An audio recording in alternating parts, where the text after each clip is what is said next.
바람이 이렇게 세차게 부는데 아무도 안 날아가셨네요. 오늘 이렇게 이쁘게 화장을 하고 오셔서 얼굴을 보니까 참 좋습니다. 푸니엘의 경험, 얼굴을 본다는 것은 성경 전체를 꿰뚫고 있는 주제이기도 하고 우리 신앙의 궁극적인 목표이기도 하다고 제가 말씀을 드린 적이 있죠. 야곱은 맹세의 우물에서 7개의 그 우물에서 하느님의 얼굴을 천사들을 통해서 봅니다. 야곱은 약복강 나루터에서 밤새 한평생의 자신의 인생과 씨름하면서 날이 밝자 형을 만나러 갑니다. 그때 이런 말을 합니다. 형님 얼굴을 배우니 마치 하느님의 얼굴을 뵙는 듯합니다. 인간의 얼굴에서 하느님의 얼굴을 보는 것, 이것이 바로 우리 신앙의 다이아몬드입니다. 혹 여러분들께서는 남편 얼굴을 보면 누구 생각이 나는지요? 불독? 오늘 집에 가시면 이 말을 조용히 건네보시기 바랍니다. 사람은 잘 바뀌는 법이 없는데요. 그러나 하느님이 개입하면 바뀝니다. 당신 얼굴이 하느님 얼굴로 보인다는 것이 최고의 사랑 고백입니다. 오늘은 또 다른 만남에 또 다른 얼굴을 보게 됩니다.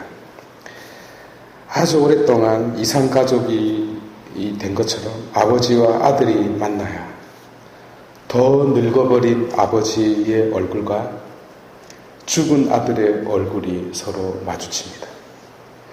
그래서 아버지 눈에는 어린 시절의 이미지밖에 남아있지 않아요. 그래서 지금 마주보고 있는 그 낯선 얼굴이 생소할 수밖에 없지만 그러나 자기 아들의 얼굴입니다. 새 아들의 얼굴이요. 마치 돌아온 탕자의 얼굴을 본 것이라고나 할까요? 아니면 부활하신 그리스도의 얼굴을 보고 막달라 마리아가 라쁘니 하고 기뻐했던 것처럼요. 기가 막힌 장면입니다, 사실. 하지만 서로의 마음속에 기쁨이 샘솟고 있고 눈물이 쏟아지고 있지만 그 눈물은 한없는 감격의 고마움의 눈물입니다. 살아있어줘서 고맙다고요. 비로소 자기에게 말씀하셨던 하느님의 약속이 떠오릅니다. 요셉은 자신의 꿈이 하느님의 섭리 속에 있음을 느끼게 되고요. 이 섭리가, 이 신비를 느낄 수 있어야 합니다. 너의 얼굴에서 말입니다. 춥고 추운 겨울이 지나가고 나면 봄이 찾아오지 않습니까? 그리고 개울가에 물이 쫄쫄쫄 흐릅니다. 저 산 꼭대기에 만년설이 땅속으로 물이 되어서 흘러내리기 때문이죠. 근데 우리 눈에는 보이지 않아요. 그러나 눈에 보이지 않는 그 모든 것들이 내가 먹고 마시고 살아갈 수 있도록 모든 동식물들이 살아갈 수 있도록 돌아가고 있습니다. 이 사실을, 이 섭리를 요셉이 이를 부두득 갈면서 깨닫게 됩니다. 그래서 복수를 못해요.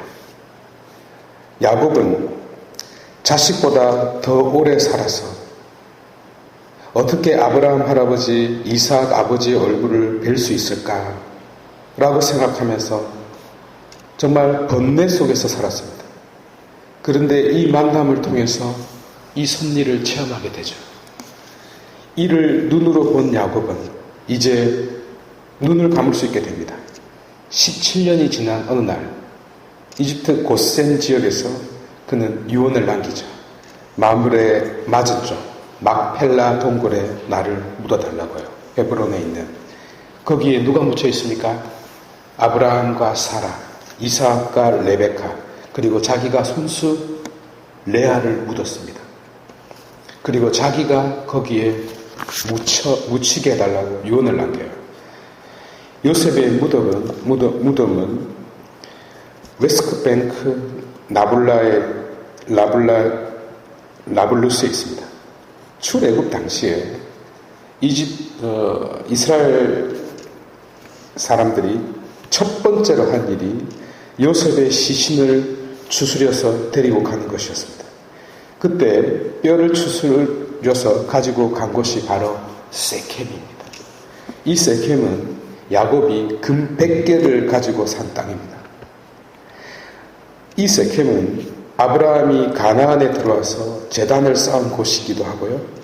여호수아가 가나안 땅에 들어와서 세켐에 이스라엘 백성 전체를 불러 모아 소집해서 하느님과 맹세를 해서 서약을 한 곳입니다. 그래서 세켐이 성소가 되었습니다. BC 931년 여로보암은 세켐을 수도로 정했죠. 이 사마리아 동남쪽에 있는 이 세켐, 예루살렘 북쪽 65km에 있는 이 세켐에 요셉의 뼈가 묻혀 있습니다. 그런데 왜 출애굽 때 히브리인들이 요셉의 뼈를 그렇게 제일 먼저 챙겨서 가지고 왔을까요? 그 정신없는 와중에 400년이 지났어요. 어떻게 그것을 기억하였을까요? 다 잊어먹었을 텐데요. 요셉의 뼈는 이스라엘의 꿈이었기 때문입니다. 요셉의 뼈는 하느님 약속의 증거였기 때문입니다. 요셉의 뼈는 하느님 섭리를 눈으로 볼 수 있는 사크라멘토 성사였기 때문입니다. 그래서 이스라엘은 요셉의 뼈에 자신들의 꿈과 바램을 새겨 넣었던 것입니다. 자신들의 미래와 희망을 새겨 넣기 위해서 그 뼈를 가지고 온 것입니다. 요셉이 형들에게 그래서 복수를 했습니까? 아니죠. 그것은 하느님께서 하신 일이었습니다. 그분이 요셉을 아버지와 형들보다 앞서서 이집트로 보낸 것입니다. 우리 눈에는 증오로, 미움으로, 싸움으로 막내를 땅에 묻고 죽이고 팔아먹었지만 하느님의 눈에는 아니었습니다. 저 십자가를 보십시오. 아버지가 아들을 보낸 것처럼 보이지 않습니까? 마치 요셉을 이집트에 먼저 보낸 것처럼요.